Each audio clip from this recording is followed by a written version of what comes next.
You tell yourself, just one more email, one more hour.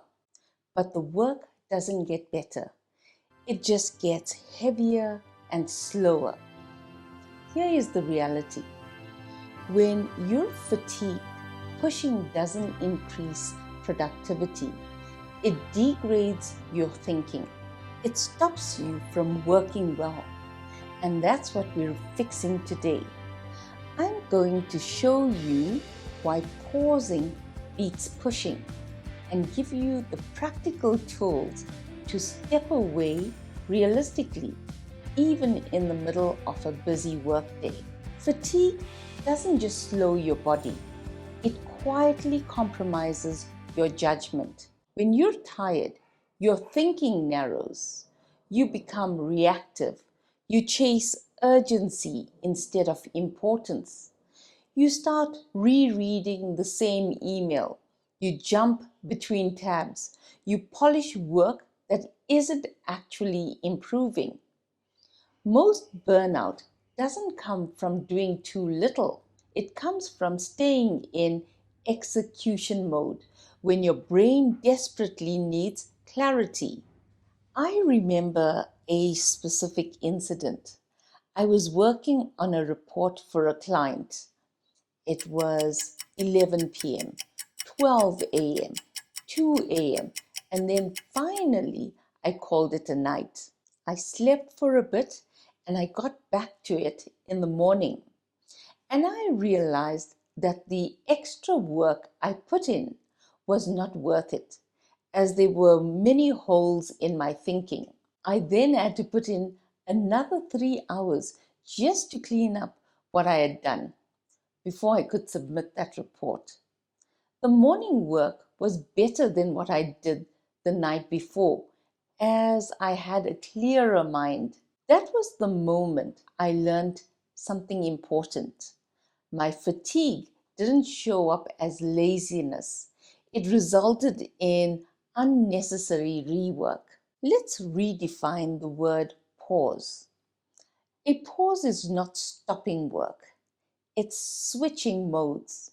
We operate in two modes: push mode, where you execute, and pause mode, where you decide. A pause is the moment you stop reacting and start directing again. If you don't choose to pause, your body or your work will force one for you through mistakes, sickness, or burnout. Pausing early isn't weakness, it's how high performers protect their ability to think. So, how do you do this without dropping the ball? Here are 5 tools.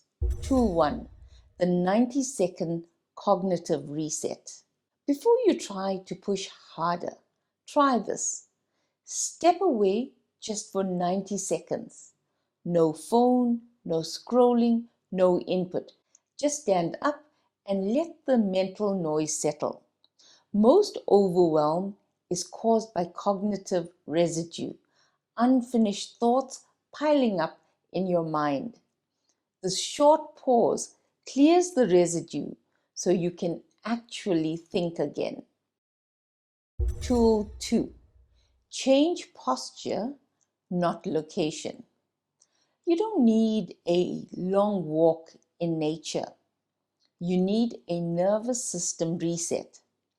So stand instead of sit. Look out a window. Roll your shoulders.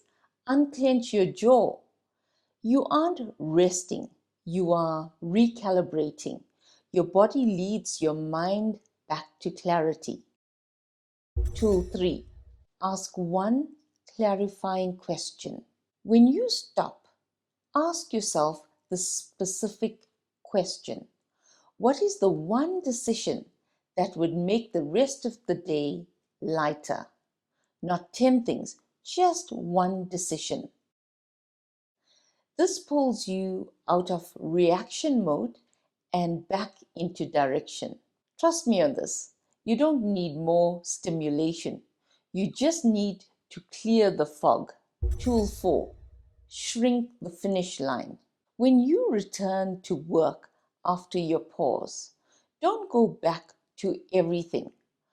Go back to one contained outcome, one email draft, one slide cleaned up, one decision documented.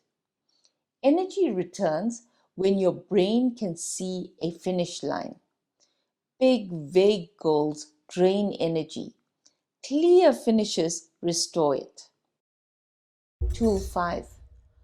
Pause before fatigue hits. High performers don't pause when they collapse. They pause earlier. Watch for the signs. Are you rereading sentences? Are you tab hopping? Is irritation creeping in? That isn't a signal to push harder. That's actually a signal for you to pause.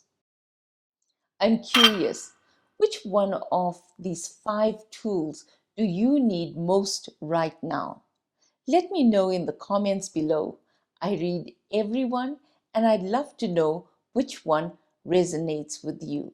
Let's pause here for a moment because this matters. Calm, high-performing professionals don't glorify exhaustion. They protect their clarity. They understand that pushing through fatigue feels productive, but thinking clearly is what actually creates results. So if you take one thing from this video, let it be this.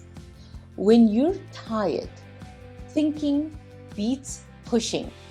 Pause early, decide clearly, then you move. That's how productivity becomes sustainable and how burnout stops being the cost of success. And remember, you matter.